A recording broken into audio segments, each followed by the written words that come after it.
pabugnawon. Ya, para sa tuang latik nagutang taliha og 1/2 cup nga muscovado sugar or kinugay nya. Kung mo melt na gani, ibutang nato ang 2 cups coconut cream or kakang gata. Sigihan nato kay hangtod nga mainana nang iyahang texture. Fresh nga lubi ang ato ang gigamit aniha, then ibutang na nato diha sa babaw sa ato ang sapin-sapin. Di ba lami kay siya tan-awon tungod sa iyahang latik, mga katunga ang ato ang nagamit ani nga latik. Pwede na nato isold sa ref ang sobra.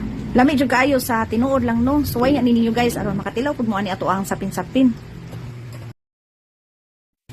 Murag lami man ikaon og sapin-sapin, so karon nagluto dayon ta. Lami kay ni ato ang sapin-sapin uy kay naagi siya latik toppings. So magamit ta og 3 and 1/4 cup coconut milk, 1 can condensed milk, 1/2 cup sugar ug 1 teaspoon nga asin. I-mix na nato dayon i-add ang 3 cups nga glutinous rice flour o 1 cup sad nga rice flour. So i-mix na nato hangtod nga wala na siya lumps, then ato ni siyang saon. Kuman i-divide nato og katulo.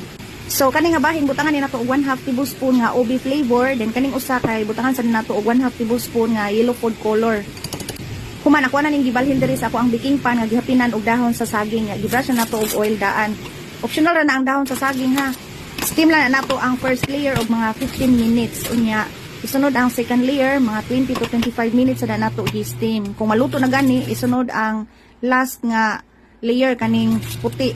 So gi-steam lang ta na og mga 30 minutes. Pero inyo lang po nang i-check og toothpick kung luto na gani o luto na ato ang sapin-sapin. Ato lang sa nang pabugnawon. Ya, para sa tuang latik nagutang taliha og 1/2 cup nga muscovado sugar or kinugay nya. Kung mo melt na gani, ibutang nato ang 2 cups coconut cream or kakang gata. Sigihan nato kay hangtod nga mainana nang iyahang texture.